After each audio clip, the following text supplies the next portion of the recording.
please, if you have any questions, put your hand up and I'll run around with the mic to come to you for questions. Don't be shy because this is a very rare opportunity, as Aya has mentioned this morning. And yeah, don't be shy with all your questions. Please come up. Oh, we already have one. Great. Sorry. We do have someone online that popped in first. Okay. So just in terms of timing. But Ajahn, thank you again. This is very interesting for Q&A. Yesterday was fantastic. No one wanted to leave. And so let's start, shall we? We've got the first question online and then we'll come to the person who put their hand up over here. Also, we had some people ask us during the break if they could ask for the live audience anonymously. You can do that. We do have some pieces of paper here and pens, so you could just write your question in and pass them over to our volunteers and they will come over and give it to me. And for those who are online, if you want to ask your questions, just pop it into the chat. And if you like to keep it anonymous, just send it to Meta Centre staff and then they'll be able to share it with me. So Ajahn, first question. Yes. Warmest greetings, Ajahn Brahm. Thank you for saving my life with your Dharma talks on YouTube. I would like to, in part, express gratitude by memorizing in English the Ratana Sutta with your blessing of filling in the following blank. It's a test. Sorry. It's a test. The pure stillness the Supreme Buddha praised is described as blank. What would you like me to call it? May you be happy and well everywhere always. Thank you for being kind. I like the word blank. For example, when you come into this room, what do you see? Most people come here, they see other people, they see seats, they see the stage up here, they see Buddha statue. How many of you, when you come into this room, see what's between the ceiling and the seats? What's between the walls? And the majority of what's in this room is emptiness, it's space. And sometimes we always look at things. We want to give a name to something. But I don't like names. Because when it's a name, it kind of defines it. It puts it in the prison of a name. It's much nicer just to call it blank.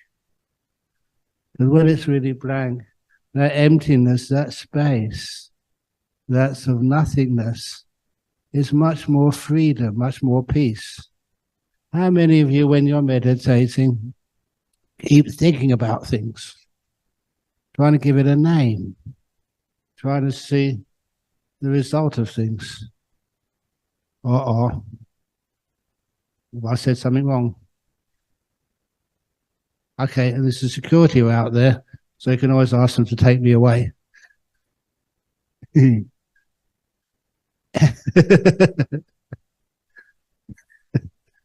So I prefer the blank. Emptiness, freedom.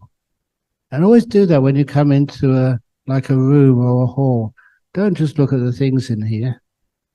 Look at the things which are between us. Sometimes people think that's what separates us. To me, I say, no, that's what connects us. Even just when launched conferences overseas, and they put some little messages in the ocean. So the oceans separate us. They don't separate us. It's the oceans which connect our lands together. Just a different way of looking at things, but something which is far more beautiful. So I prefer blank. Beautiful answer. Thank you so much, Ajahn. Okay, now Sophia's going to take us to the next live audience who has a question. Hi, Ajahn Brahm. I've been following you for many years now, so thanks so much. You've changed my life. For the better or for the worse? I always ask that. It's good to be clear. I've been practicing meditation for a while and also through your guided meditation sessions. And I think I can see slow progress, especially when you look back over 10 years, 15 years. But it's also quite frustrating sometimes how slow it is. Retreats are not something that's in my life phase a possibility on a regular basis. So I just wonder if you've got any tips for practicing at home and making it stick. Okay, practicing at home. Make sure that in your apartment, in your house, if you've got a house, you have a room set aside for meditation. There was this one family over in Perth, and they, when they got a new house, they had 2 kids, and they did the cupboard under the stairs. And that was their holy room. And they would go in there to meditate together, and they would always tell their children that the children were too young, they weren't allowed to go in there to play. It was just mum and dad's little place to meditate. And then what happened, when I think the daughter was about 3 or 4, and their son was about 6, that they had a fight. It was the first time in her life the elder brother hit his younger sister. He just was getting angry. He regretted it enormously. But the little sister being hit by elder brother, she started crying. And where do you think she went? Into the meditation room. And she sat down there. She knew she wasn't supposed to go in there, but it was a place of quietness and safety and peace and love. And the parents, as soon as they saw her go in there, they just stay in there for a while, and they just gave her a big hug afterwards. Elder brother said sorry. He just lost it. But that was a wonderful resource to have in a family, a little room where you can just go and just enjoy the peace and the safety and the happiness there. So for you, I don't know how big your place is where you live, but even if you live under one of the bridges in Sydney, those bridges are very big. You should be able to find a place there somewhere where you can just sit down and be peaceful. Once you have a place there, just respect it. Don't do anything else there except for meditating or just being peaceful. I don't think meditation is always just shutting your eyes and getting really still. Remember that meditation is the path of meditation, is learn to be at peace with things as they are right now. I haven't taught this yet.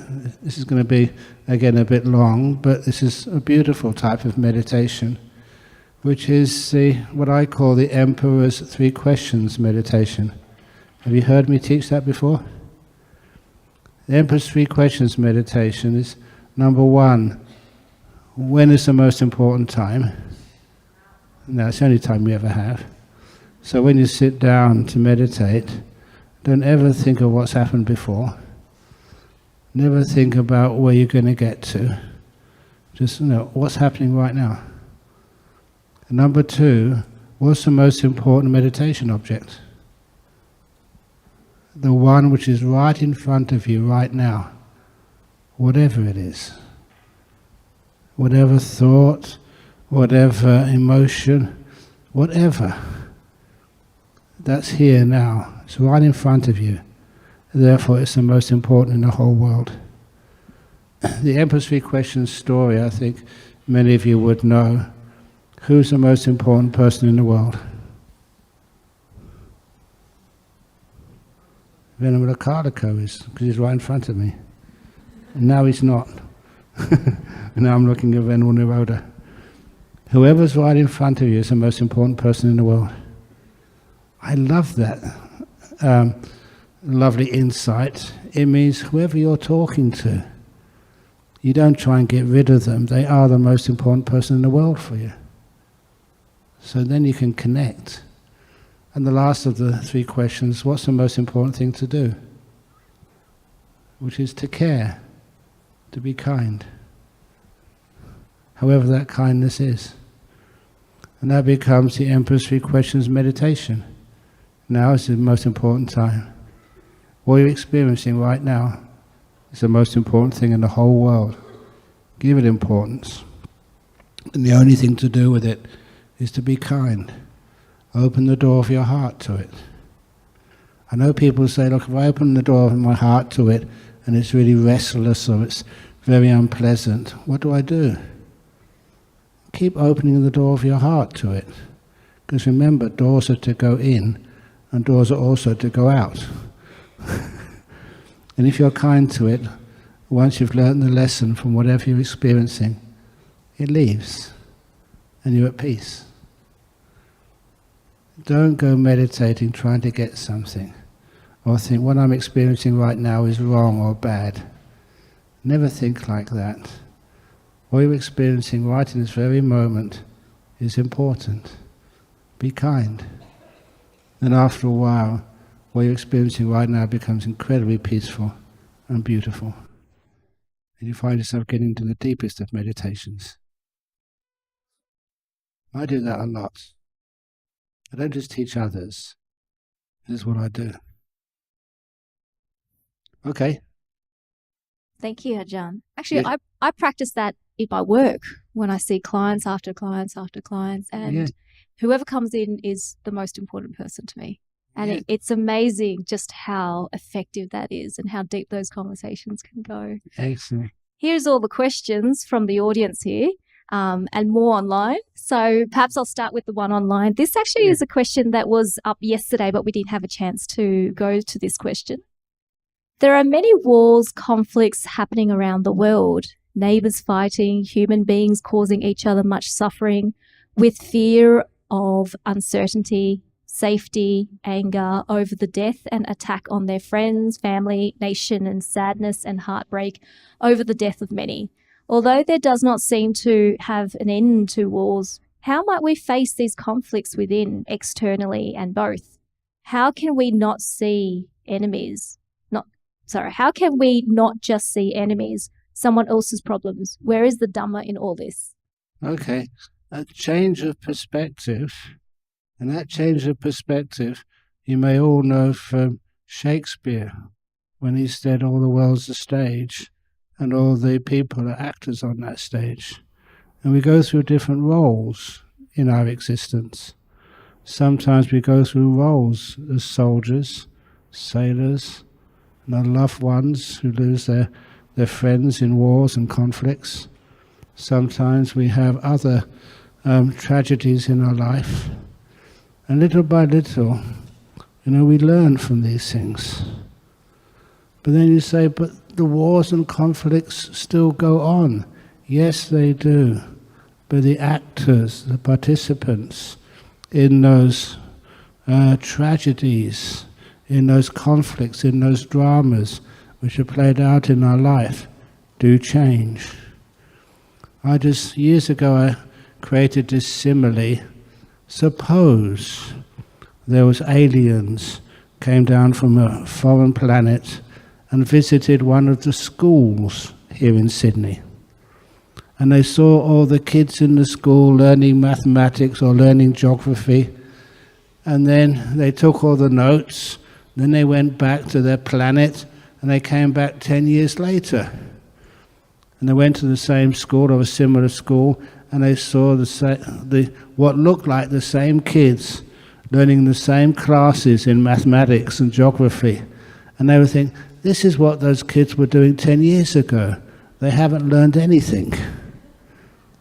They have learned, but those kids 10 years ago have graduated and gone to other classes, other places of learning, and they have been replaced by others. This is like the simile of this universe, or this planet Earth, especially part of this universe, being like a school.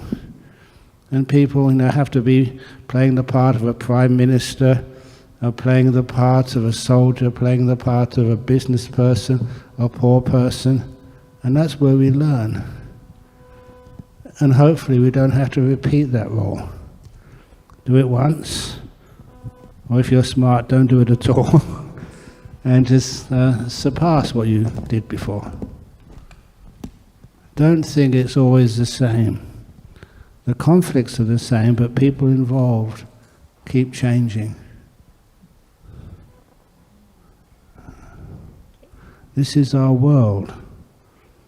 And if you look in history, it's always been like this. It'd be wonderful if it wasn't. We have times when we have peace in our countries, peace in our regions. But when there's not that peace, we have what's called the opportunities to learn, to be better human beings by seeing the tragedies. You know, I was born after the Second World War. So I remember just all of the people I knew, my elders, teachers, these were all people who had seen their friends blown up. Even my grandmother told me that during that Second World War, they were in a small terraced house, only maybe about 4 or 5 meters wide. The neighbor got a direct hit from a bomb, and they were killed instantly. These were neighbors. In the place where my mother was sitting, her arm was lacerated with a flying glass. She survived, but they saw dead bodies, tragedies every day. And we always see those people from Vietnam. We've seen that terrible Vietnam War.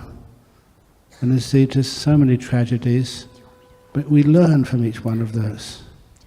And hopefully we learn the lesson, always to be kind. I think I did tell that story of one of my favorite Vietnamese men. He was one of the refugees who came to Australia in a boat, just had nothing, just even a rag on his back, pretending to be a shirt.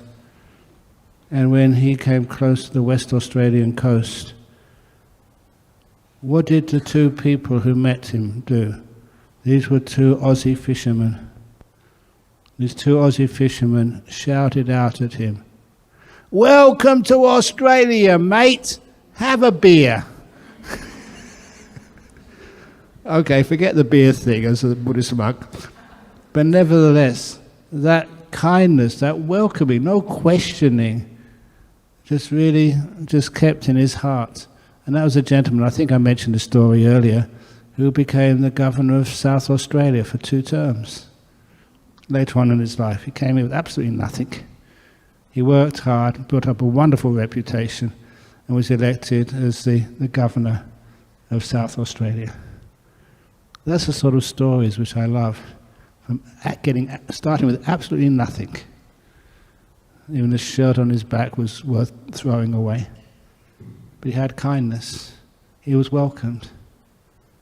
And I always like that story when sometimes refugees come and we just ask them to, "No, we're already full, go away." Never do that. Okay, go on. Okay, next question. So this is from someone in the live audience, but in writing. How do we make time to meditate when there are commitments and responsibilities that we can't afford and we can't avoid and take our time and mental resources? Easy. At the very least, in the place where you work and you have to do all of that work and resources, aren't you allowed to go to the toilet when you need to? The thing is, in the United States, you've got to praise the United States for some things. One of the things, they don't call their toilets toilets. What do they call them? Restrooms. So you can go to your toilet and tell your boss, "I'm just going to the restroom." And you go there for 20 minutes. And when you come out, "Why did you take so long in the restroom?" "Tell the truth. I was constipated." Up here.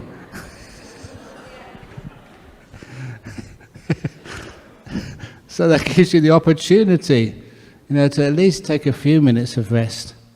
And you do find out, this has been proven, that if you take a rest when you're really tight, tense, number one, afterwards your work is so much more efficient. You get 2 hours work done in an hour and a half. You actually make profit in your time. And also that when you go home, you're not such a pain in the butt for the people who live with you. Like your kids.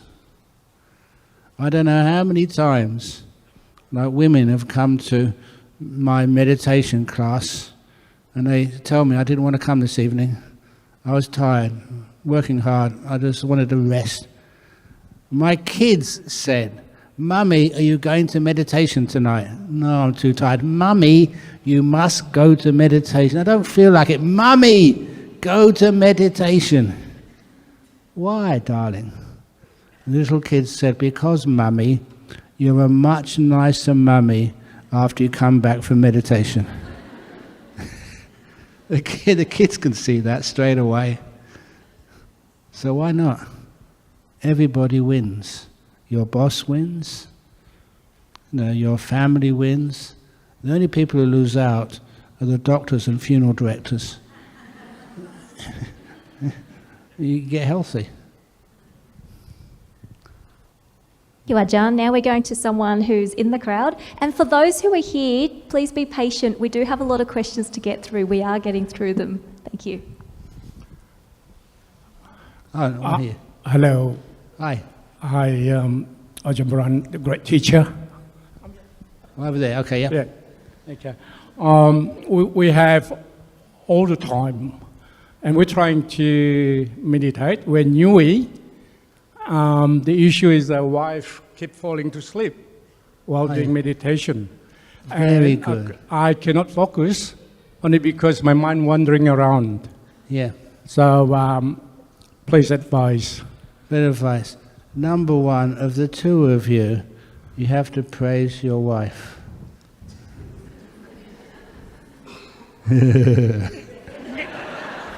Sure. And I say that because that's one of the stories I remember reading in the teachings of the Buddha. He was walking with his attendant, Ananda, and they came across a monk on the edge of the forest who was sitting perfectly straight. His posture was impeccable. And the Buddha turned to Ananda and said, "I'm worried about him." And after a couple of weeks, he actually disrobed. But walking deeper into the forest, he saw another monk. He was nodding all over the place, really sleepy. And the Buddha smiled. So I'm not worried about him. In a couple of weeks' time, he was fully enlightened with many psychic powers. So watch out for your wife.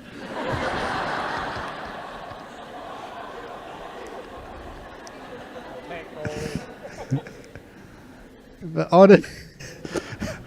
honestly, of those two, it is the most dangerous is the restlessness.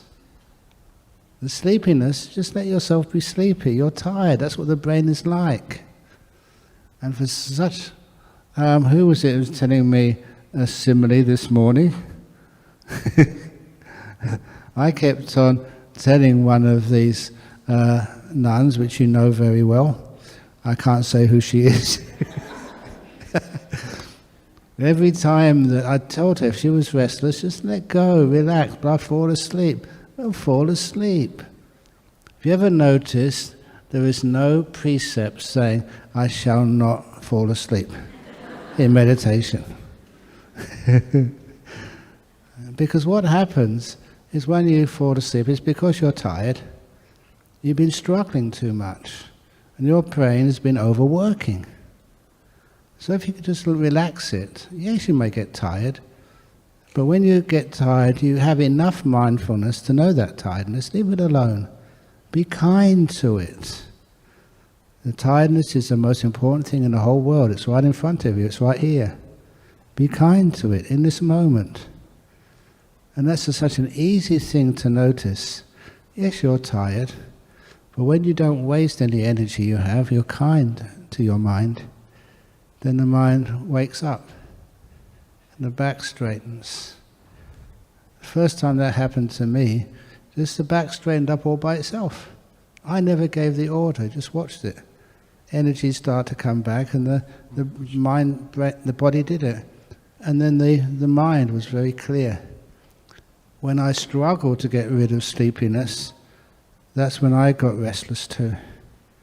It's either sleepy, restless, restless, sleepy. I couldn't find that middle point. where you're perfectly aware, but not sleepy, not restless in between. And that's actually how it works. So calm down when your mind is restless all over the place. Allow yourself to fall asleep if your mind is tired. And then after a while, your mind wakes up and you have no restlessness, no sloth and torpor.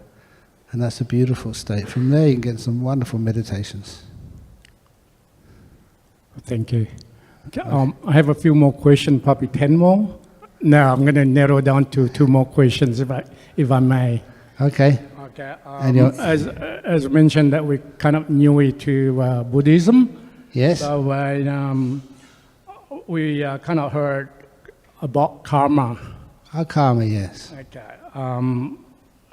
In life, you accumulate good and bad karma. Good and bad karma in your life now, Yes? are they transferable to your children? No. Okay.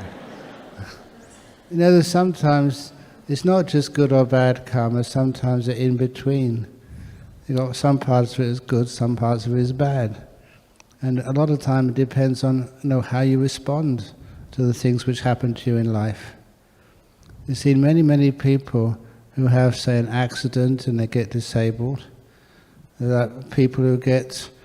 actually, I said this story as I was going in here, but I was only to a couple of people, about this tragic event of this guy. He was a painter, an artist, and he had a bad motorbike accident, and he lost his hand, had to be amputated. And that was the hand with which he painted. That was not just his career, that was his love, the part of life which gave him meaning to paint. And soon as he realized that, now he lost his hand, he decided to commit suicide. That's how depressed he got. And so he climbed up, in the elevator to one of these big high-rise buildings in Sydney. And he stood on the edge, about to jump off to certain death. And then he saw on the ground this man with no arms at all, dancing up and down the street for joy. And he said, look, there's a guy who's got no arms, and he looks so happy. Why should I, just because I've lost one hand, feel so depressed? So he gave up the idea to jump off and commit suicide. He ran to the elevator, got down to the ground floor pretty quickly, and ran after this guy, gave him a big hug. You saved my life. Here I was, I just lost one hand, you've lost both arms. And I saw you dancing for joy. And that's when this man said, listen, I just told you this before, didn't I? You know what's coming. I love anticipation. He said, look, I'm not dancing up and down for joy. Oh, shut up. Thank you. Thank you. I'm dancing up and down because I've got an itchy bum. That's the only way I can scratch it.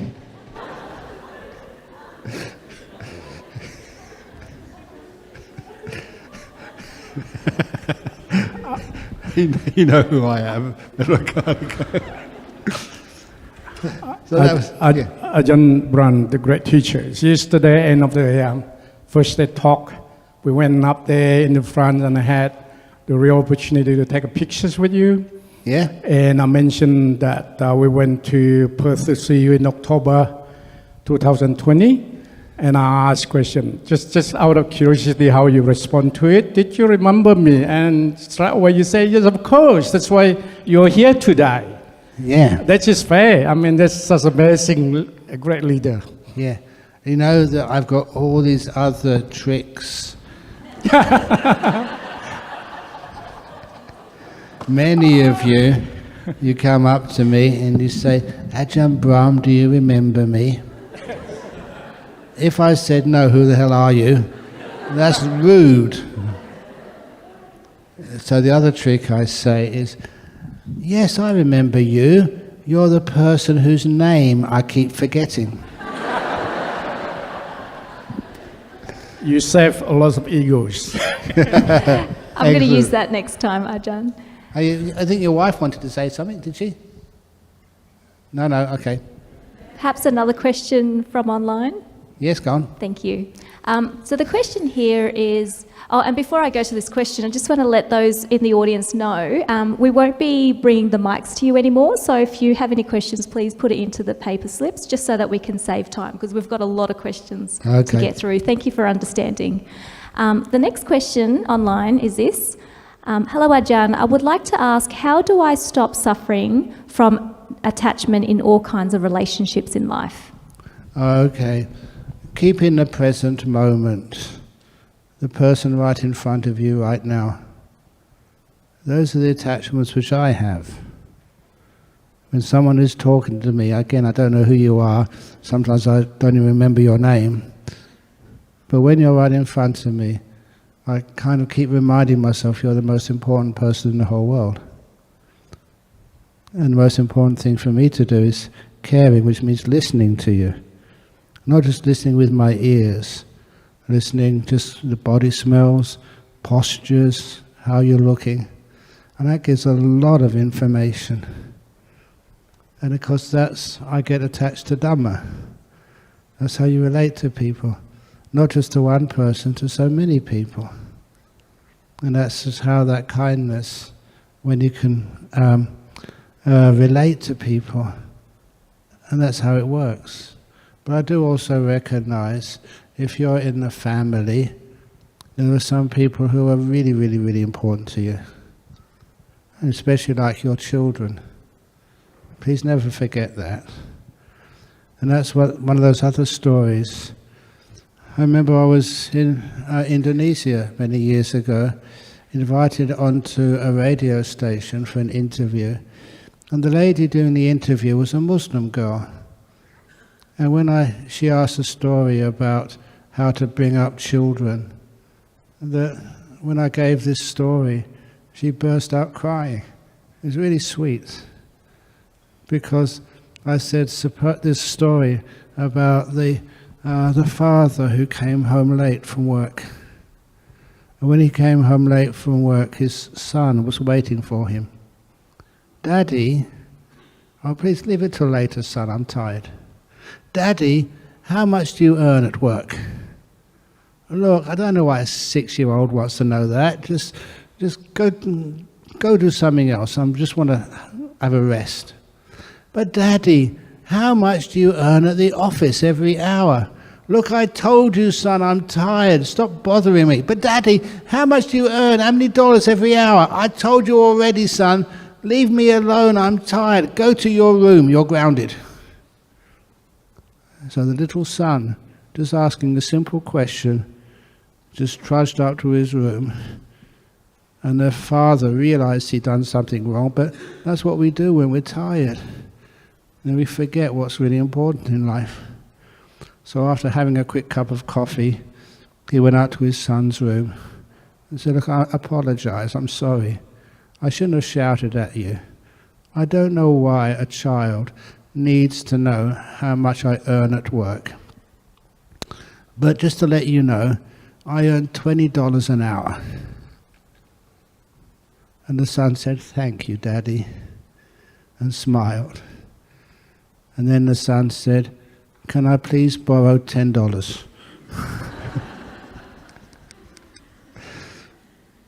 And then the father was about to get angry again. But he said, no, once in the evening is enough. I'm not going to get angry at my son again.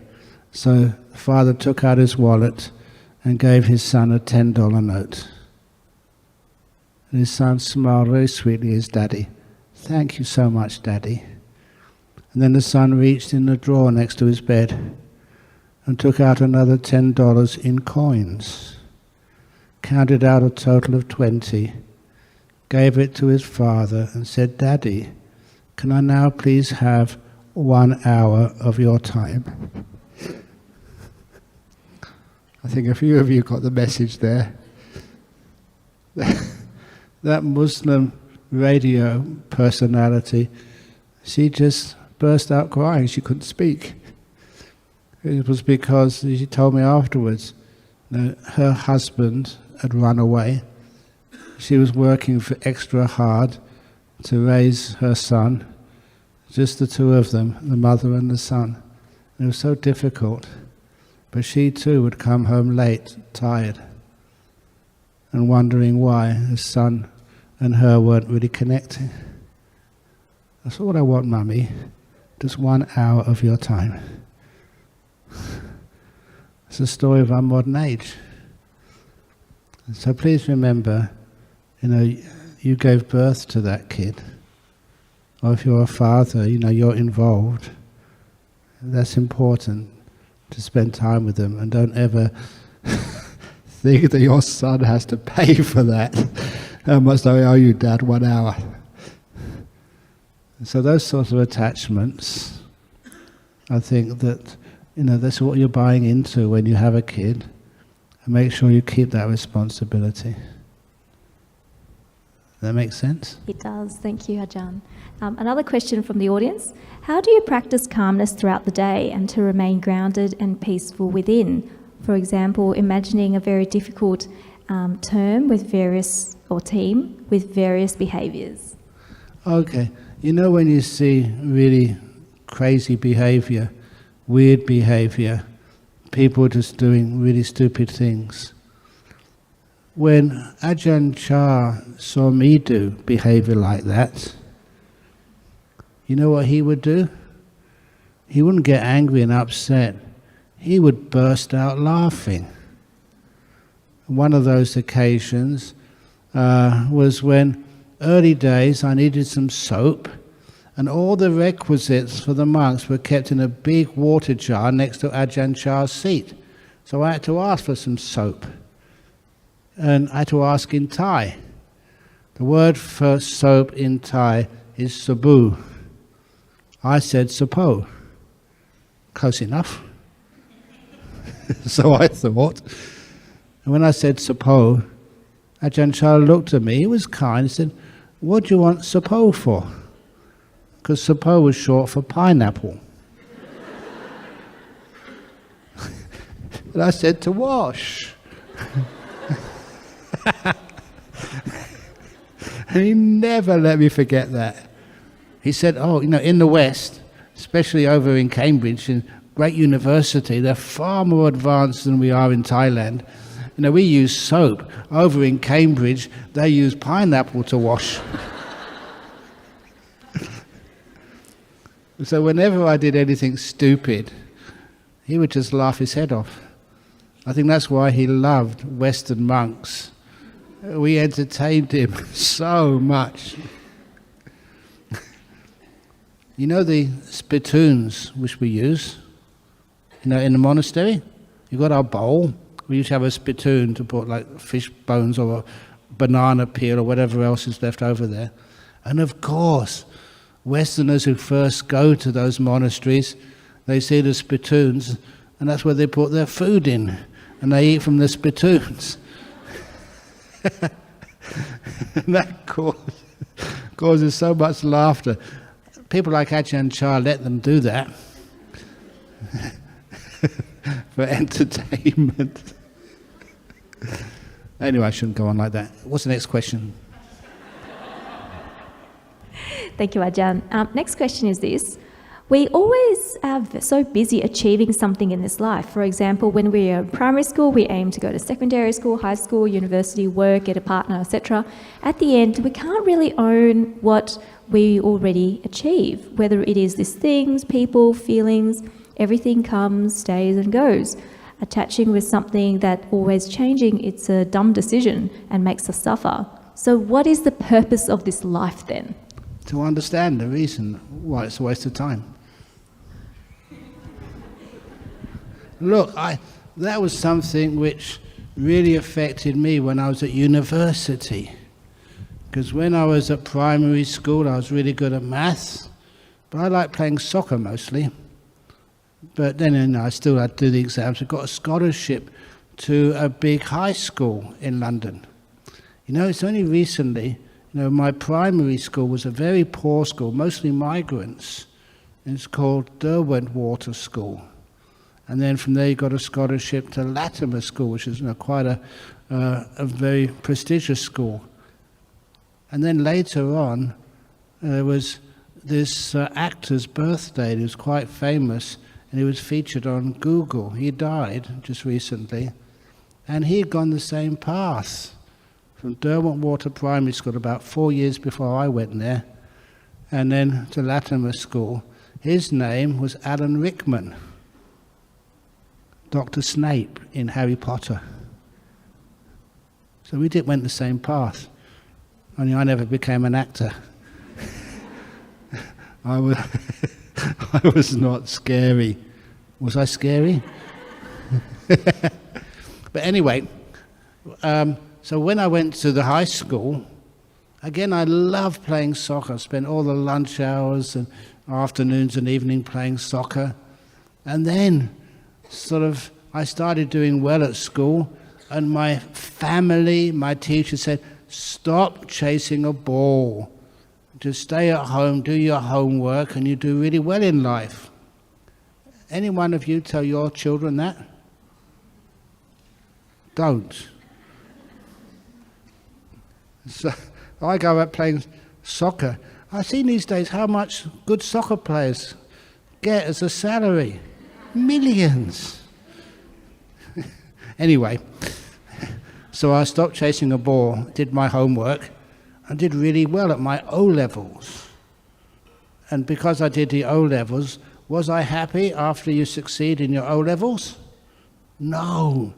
Once you pass the O-levels in the UK system, then you have to do A-levels, more exams. And at that time, I wasn't chasing a football anymore. I was chasing girls. So my father had just died, and my teachers and uncles and aunties said, don't go out for too many parties. Stay at home, do your homework, because if you pass your A-levels, then you'll be set, you'll be happy. So that's what I did. I followed their advice. It was wrong advice. I did so well in my A-levels, they ended up going to university. More exams. And it was only when you went to university you started getting what I call suspicious. Everyone was saying, you're at a great university, pass your exams, get your degrees, and then you'll be happy. But this time I knew many people had already got their degrees. Were they happy? They were struggling getting a job. Even with a degree doesn't guarantee you a job. Once you've got a job, you've got to get a car, you've got to get a flat, an apartment. Again, you're still chasing a partner in life, which is really expensive. And it's all so hard. Some of the people I knew had 2 jobs to try and pay off the debt for a car. Were they happy? No. I asked them, why not? Well, I said, when we can pay off the car debt, then we'll be happy. When we can get a nice apartment. How much are apartments in Sydney? They're incredibly expensive. So I really feel for the young people. But they think, okay, now we'll work hard, we'll just save up, and once we get an apartment, then we'll be free, then we'll be happy. And then what happens? They find a nice partner in life, and that's really expensive once there's 2 of you. And so they're never really ahead, but they work hard. When we actually save up enough and we can buy, even put down a mortgage, get in the housing market, then we'll be happy. And then usually what happens, they have a kid, then they're really in trouble. Was it 18 years or something before you can pay off all those debts? And then they think, oh, well, when my kid grows up, then I'll be happy. But by that time, you're getting old. And then you start thinking, yeah, okay, the children have left home now. We'll just work and save up enough money so we can retire. When I retire, then I'll be happy. But when you retire, by that time, you start getting weak knees, weak eyes, weak everything, which means, you're getting old, and the hospital bills go up. And that's why you find in Sydney, many old people go to Buddhist temples and mosques and churches.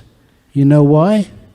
Because they think, when I die, then I'll be happy.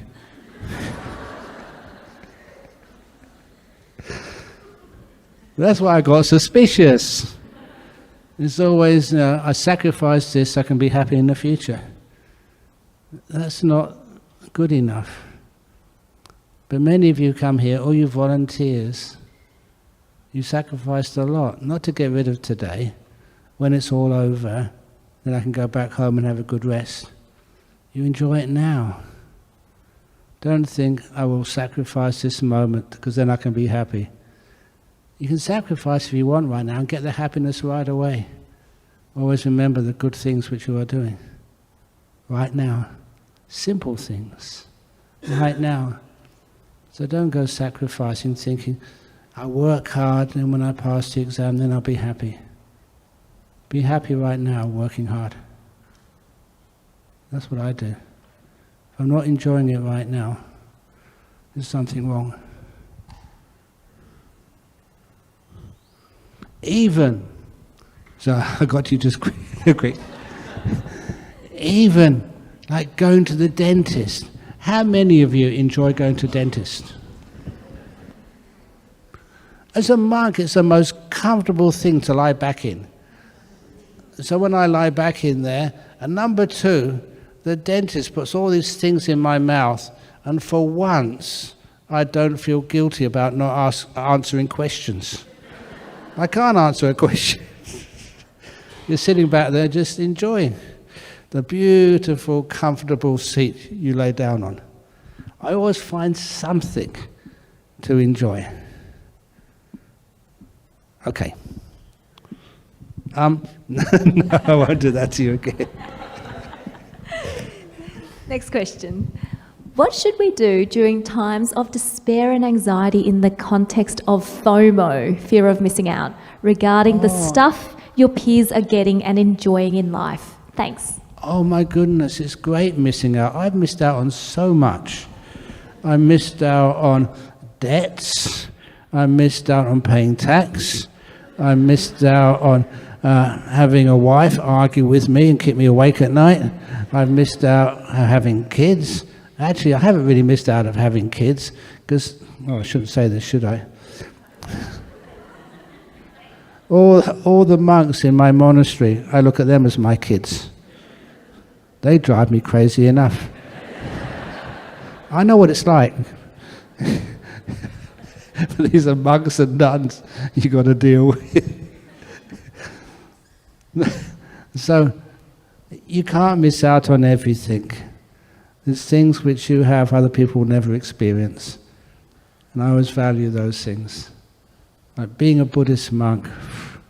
Have I missed out in life? I already mentioned to you of having baked beans from Mahinda Rajapaksa while he was president. But also some of the other people who I've met. Once I got this invitation, and when I opened it, I thought, wow, this is really a great invitation. This was an invitation to a state dinner in Parliament House in Canberra with Queen Elizabeth. It was during the Melbourne Commonwealth Games. And part of that was an invitation to a state dinner. Wow! But then I looked at the invitation, it was a problem. Dress code. It's true, I don't make this up. So I looked at it. The first item on the dress code, black tie. Now look, it's been years since I went to any formal dinners. I don't know what you do. What does a black tie mean? Is that all you have to wear? When the Queen is there. Just a black tie. I'm not going to go to a weirdo dinner where you just wear a black tie, the rest is naked. And that's what they told me. This, this is like code. Black tie means a suit, white shirt, trousers, shoes. We don't have any of that in monastery. What was the second choice? Second choice was military uniform. I'm a pacifist. I wouldn't dress up as a general. And so they had the last choice, the third choice. When I saw that third choice, my eyes went wide. Yes, I can go. The third choice was long dress. Yeah, it counts. So I went wearing long dress. Security stopped me. They said, "Are you supposed to be here?" And I had my invitation, yeah, and so they had to let me through. Have you ever had dinner with Queen Elizabeth? You better act fast in fear of missing out. That was good fun. I was with Ajahn Sujato. He was with me just afterwards at over here in Kirribilli House with a reception. And when we went in there, I always thought that someone like Ajahn Sujato was much more well informed. So, Queen Elizabeth was there and Prince Philip, and then there's a few other people hanging around. There's this one guy hanging around. So, he wasn't talking to anybody, so Ajahn Sujato and I went to chat to him. And my comment to him was, he was actually losing some hair. So I said, if you lose any more hair, you should become a monk like me and my friend. And he laughed, and Ajahn Sujato kind of laughed.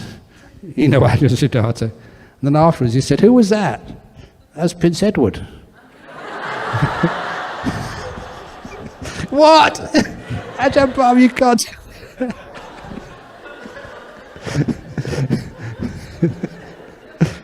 100 years ago, I'd been put in the tower.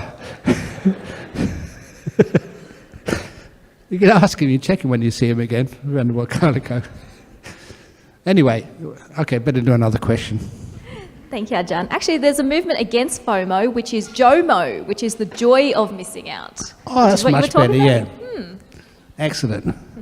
Next question. How do you manage a toxic and difficult personality in a family, especially if that family member is your own mother? How does karma work in this scenario? I've heard that so many times. This was not quite your mother, but a mother-in-law. This Australian guy, he married a Vietnamese girl. She was very, very, very nice. But her mother-in-law hated her. She tried everything to make her mother-in-law respect her. And that caused so much trouble when your husband's mother says, "Why don't you marry somebody else? There's so many beautiful Australian girls. Why did you marry a Vietnamese?" And so she was in a very difficult situation. She was a Buddhist. She went to the temple and got lots of advice, did lots of loving kindness meditation, and nothing worked. But being a Vietnamese, she also went to a Mahayana Vietnamese temple. And when she was there, meditating, chanting, trying anything to solve the problem, she kind of fell asleep at the temple. That this is what happens. Sometimes you get tired, especially when you're worried. When she fell asleep, she saw this image of the Mahayana goddess Kuan Yin. And this Mahayana figure of Kuan Yin was coming right towards her in this kind of dream. And she was so excited, especially when she saw Kuan Yin's face. It wasn't a normal face of Kuan Yin. It was the face of her mother-in-law. And that was the end of the problem. Every time from that time on she saw her mother-in-law, it reminded her of Kuan Yin. and the relationship totally changed. So if it's your mother, see if you can sometimes look at her and change the image of the face to Ajahn Nirodha.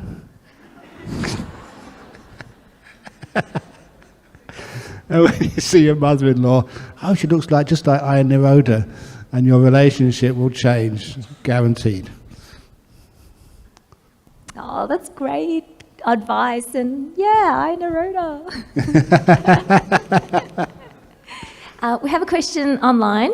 How would one meditate on emptiness? We normally tend to have an object of meditation, but emptiness has no object, right? Thanks. Yeah. So what do? You start the normal meditation, just relaxing your body, and then when you find some peace inside, in this moment, then just allow the mind to be as empty as possible. It's like you go inside and things on the edges start to vanish, and keep going deeper inside and more things vanish until you're aware, but what you're aware of doesn't have any name. And when it gets even more empty of names and descriptions, you'll find you get closer and closer to emptiness. And when it really gets empty, because it doesn't hold any names, any responses, any emotional responses to you, it's like you're free. You're empty of all sicknesses and disease, all burdens, all sort of fears of the past. You are free. And that freedom always comes along with emptiness and gives you this natural bliss. It's like all the sufferings of life which you add on disappear. You're free of all these things. Okay, I'm going to go over time again. This is once when I was in Singapore, I was asked to give a session for some young people. It was close to Wesak Day. So I said, yeah, I'll do that. Sometimes I should ask what type of young people this is. This was kindergarten. 5-year-olds, 6-year-olds. And how can you talk about Four Noble Truths or meditation to 5 or 6-year-olds? And quite frankly, I thank you if you put me on the spot like that.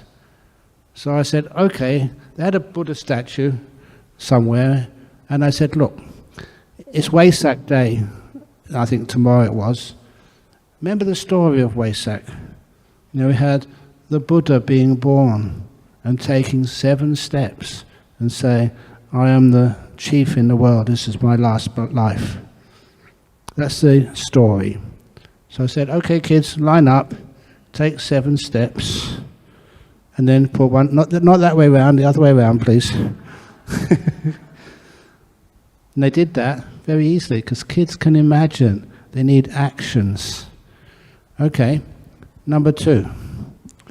The Buddha being enlightened. You see the pictures of the statues. So sit like the Buddha. So they sat like the Buddha, and cross-legged, put their hands in their lap, close their eyes. Now imagine you're sitting under this beautiful Bodhi tree in this park called Bodh Gaya, close to the river. And imagine just how cool and peaceful it is. You can feel the winds just blowing gently over your body. And you've just become fully enlightened. You've got no more fears in the world, nothing you ever have to do. You're perfectly safe, nothing to worry about ever in the world. You're full of all the important knowledge. You don't have to struggle and strive anymore. Your health is just so good, it will be good all your life. And I carried on like this. And the kids, they could understand it. They were imagining they were the Buddha. And so were the teachers. And so were the parents. They enjoyed it to the max, as some of you did. You can actually feel it when you imagine. Imagine what it's like to be fully enlightened. Imagine it. You've heard the stories so many times. Nothing to worry about in the whole world. Nothing missing from you or your life. No problems with health, with money, possessions. There's so many trees, and any one of them will give you shade. So much food. People will give you food. You're an enlightened being. Feel what it must be like.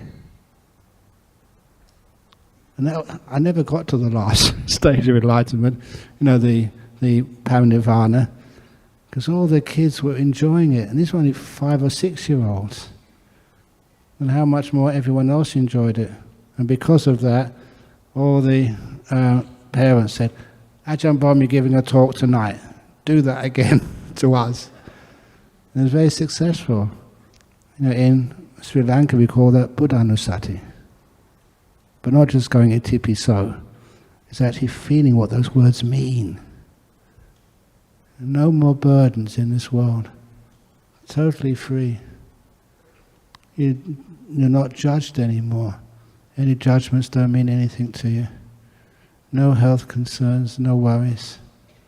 You're perfectly free of all attachments, free of all pains and sufferings, nothing more to do in your whole life, or in any life.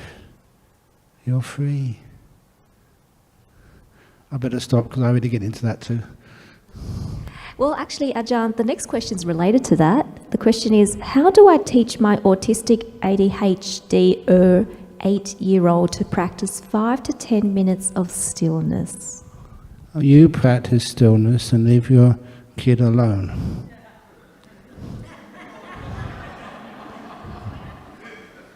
And you'll find if you can do it, your kid will sit next to you, silent. Children, look, not children, like dogs. How many have got a dog at home? And when you meditate, you sit there quietly, your dog comes and sits right next to you, and sits quietly too. The people you live with, the people you love, they pick up on what you're doing. And if you can sit down there quietly, a lot of times your kid does that too.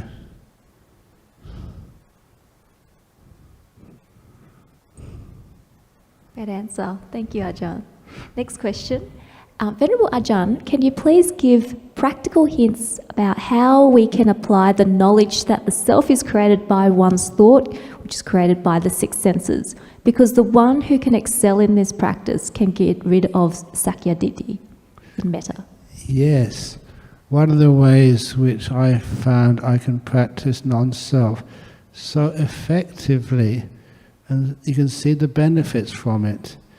Many years ago, I would go into town on the weekend, teaching, counseling, helping people with meditation. And then on Sunday evening, I'd go back to monastery and pick up all the problems which happened on the weekend. And Monday, Tuesday, Wednesday, Thursday, Friday, work my butt off there. It was 2 jobs I was doing. And every now and again, people like you would visit Bodhinyana Monastery, and they'd say, what a beautiful monastery this is, how peaceful it is, you're so lucky to live in a place like this. And my response was, what? This is my workplace. I'm like the head gardener, the head counsellor, I've got to make sure there's enough money in the bank to pay the bills. Not just my bills, other people's bills as well. And it was just such hard work. I was the CEO of a couple of companies. And then I thought, hang on, something is very, very wrong there. You could see the beauty in Bodhinyana Monastery. I could not. That was my workplace. So I decided to change my attitude. Every Monday morning, I decided I would not be the abbot, the teacher of the monastery. If somebody came, And they said, "Oh, can we see Ajahn Brahm?" I said, "He's not here today. It's my day off." If a monk said, "Oh, my meditation, I need some advice," "Sorry, I'm not at work today." And for one day of the week, I had a day off. I wasn't responsible. I was not in charge of the monastery where I lived. And it was brilliant, because when I wasn't in charge, I wasn't looking at all the faults which needed to be fixed. I could look at that monastery like you do.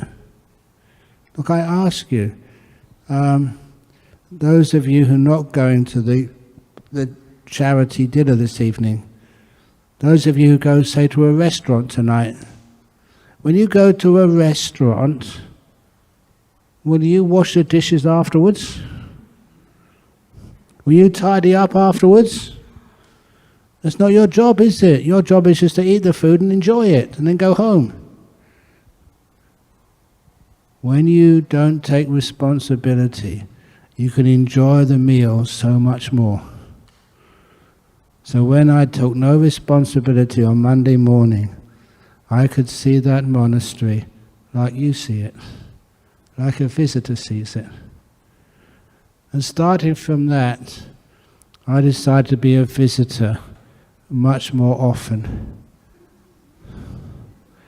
When I go to Shanti Monastery or the Vihara where I slept last night, that's not my Vihara, I don't own it.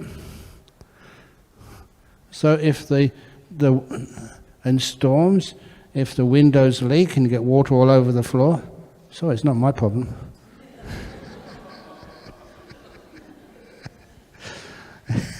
I'm sorry, but that's true. If I go to Venerable Akaliko's monastery, the end of the world monastery, I haven't been there yet. One of these days I will.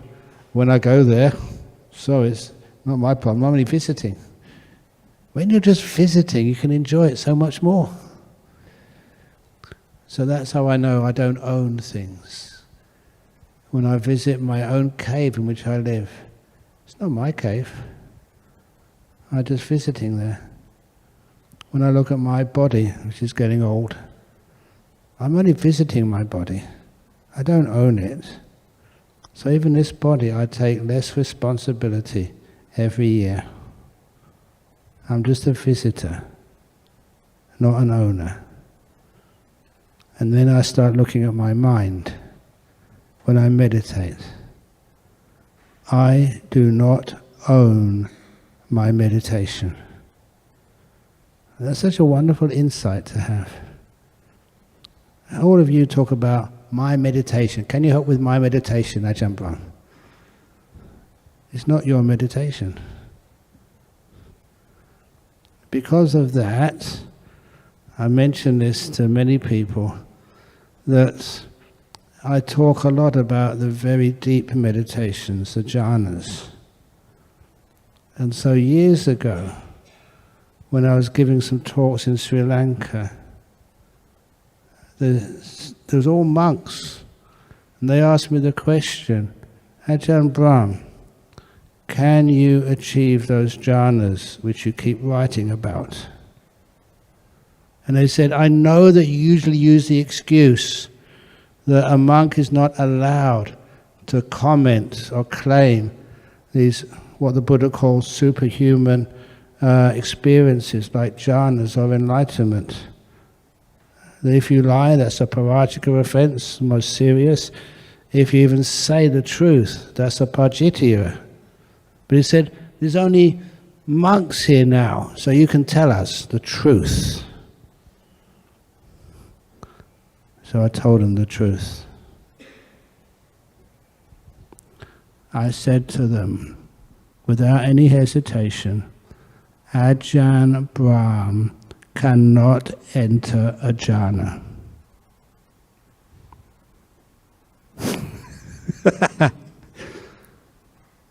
Now these were monks who knew me, so they realized there's something up with this. And I said, the truth. And it's an important part of Dhamma. Ajahn Brahm has to disappear first of all. Once I disappear, I don't own anything.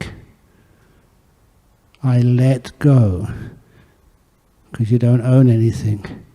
Then those things happen naturally. You don't ever do them. You get out of the way and let them happen. And that was a beautiful piece of Dhamma. And that's actually totally accurate. If you try and own things, you create the sense of self. When you create that sense of self, you block things like these deep meditations, which are so empty, so peaceful, so blissful. And that is actually where those experiences of deep meditation and this teaching you've heard so many times of anatta, non-self, that's where they come together. That's how it works. And hopefully many of you will experience that. You vanish, you disappear, you're gone. You're gone, baby, gone. And you bliss your head off. Okay. Thank you, Ajahn. Next question. How do we deal with people that do not have good intentions for us? For example, who have jealousy or envy towards us?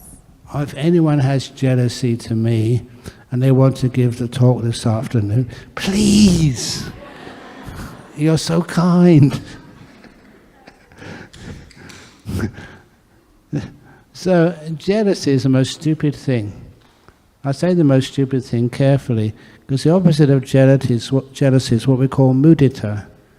Mudita is when you enjoy other people's successes. When other people are happy, you can get a share in that happiness. I remember years ago being at Perth Airport when a group of Baha'is, came in. These were refugees who had gone to so many different lands, so persecuted, and they managed to get visas to come to Australia. And as soon as they came through that immigration barrier, the customs, they were in Australia, so much freedom here. They were up there punching the air and shouting for joy. They made it to a safe country. I was waiting for a monk to arrive, but I found myself also jumping in the air and punching the air as well. I couldn't stop myself. That was mudita. Enjoying other people's joy. Celebrating other people's successes.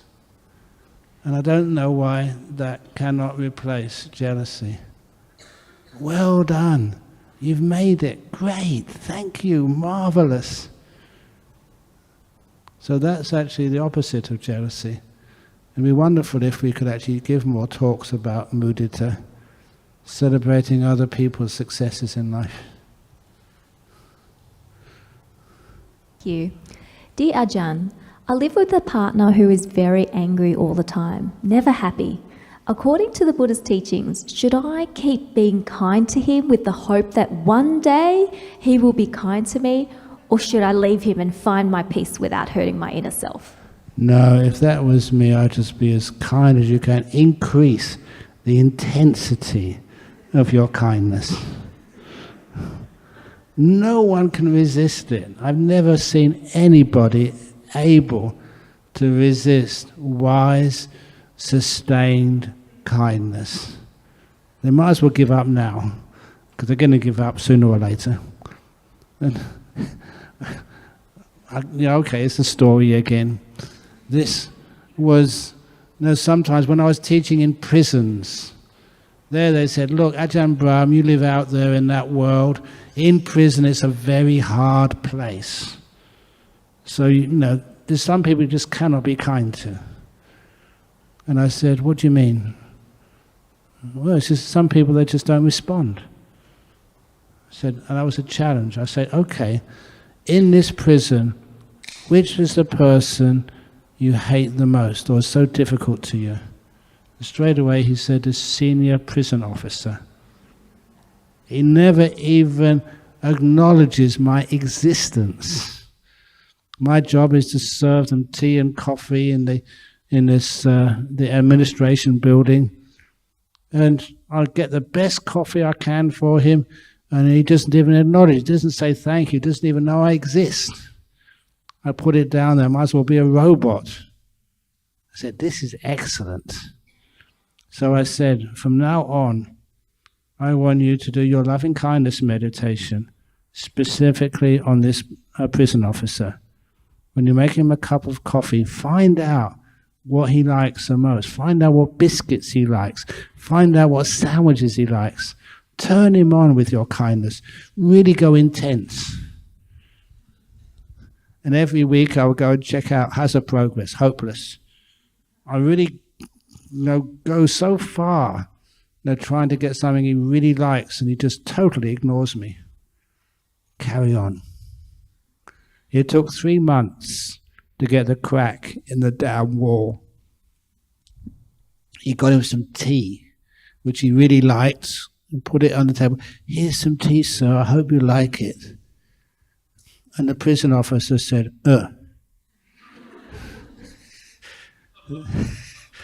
It was only a grunt, but that grunt went all around the prison, not just one prison, it went on the prison grapevine, that this prison officer acknowledged this person existed. And I knew from that, I said, okay, you got the grunt, the whole down wall is going to break soon. It took another month. The prisoner got this sandwich for him. Here's a nice cup of tea, sir, and here is a beautiful sandwich for you, so I hope you enjoy it. And the prison officer turned around and said, thank you. Now that's a small thing for you, but in that prison system in Western Australia, because the prisoners get transferred from prison to prison, that went round all the prison system in Western Australia, and people couldn't believe it. But it happened. I won, no bet there, but I won the wager, if you like. The kindness does work. If that is with, say, a husband, find out, when he does good behavior, he doesn't always do bad behavior. When he does grunt, acknowledging your existence or say thank you, do something you respect and like. Give him a wonderful hug and lots of kisses. Shower him with positive respect after he does something nice. When he does something just nasty, ignore him. Reinforce the positive. One lady, this is not recommended, okay?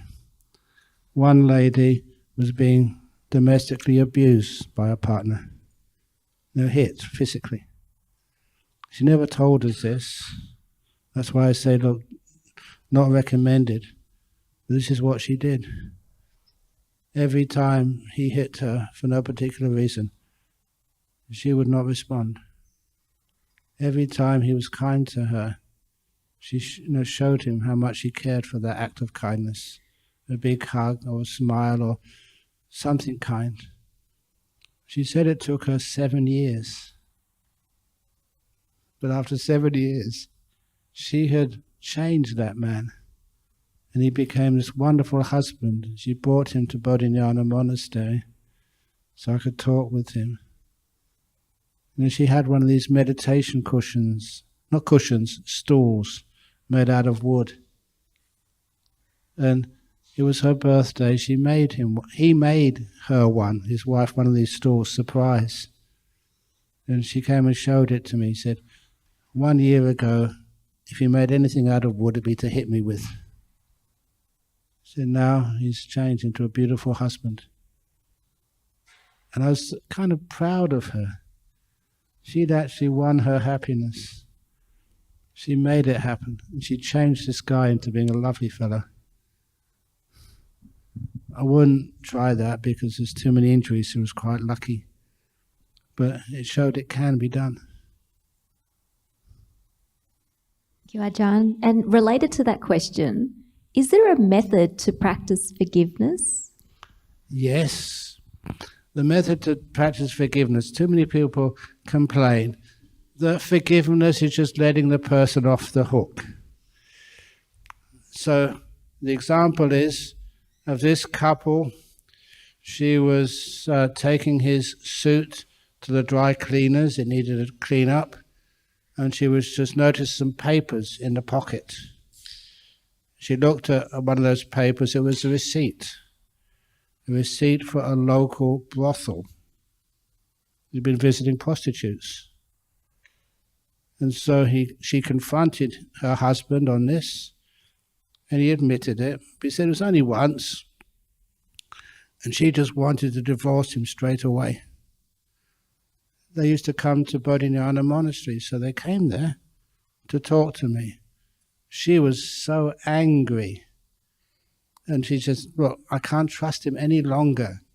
The relationship's over. And he kept on saying, look, I still love her. I made a mistake. So I'm sorry, please forgive me. And she refused to forgive him.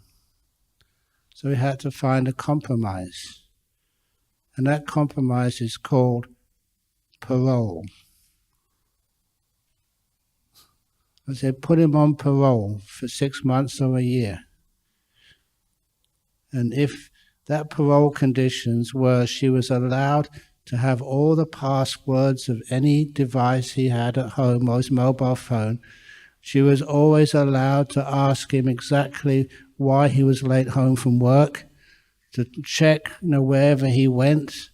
Those were the conditions of the parole. Or probation, what would you call it? Probation or parole?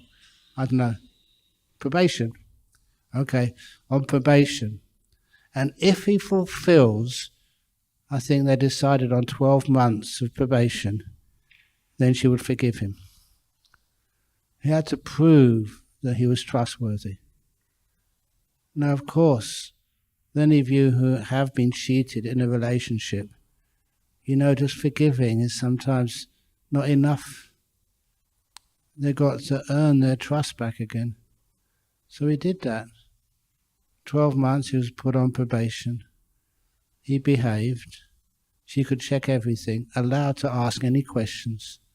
And he had to answer truthfully. One mistake and that would be it. The relationship was over. He won her back. And the nice thing for me and all the monks of Bodhinyana Monastery, the couple comes there every week out of gratitude. They got their relationship back together again. They loved each other before. There was still enough there to build up that relationship and especially that trust. So that's one thing, if any of you face a situation like that. Forgiveness, but you've got to have that trust. To be able to build up that trust with a period of probation, 1 year or 6 months or whatever. If you behave, fine. Imagine if your partner refuses to give you a chance. Then that is also a sense of distrust. So I kind of like that idea, giving people probation.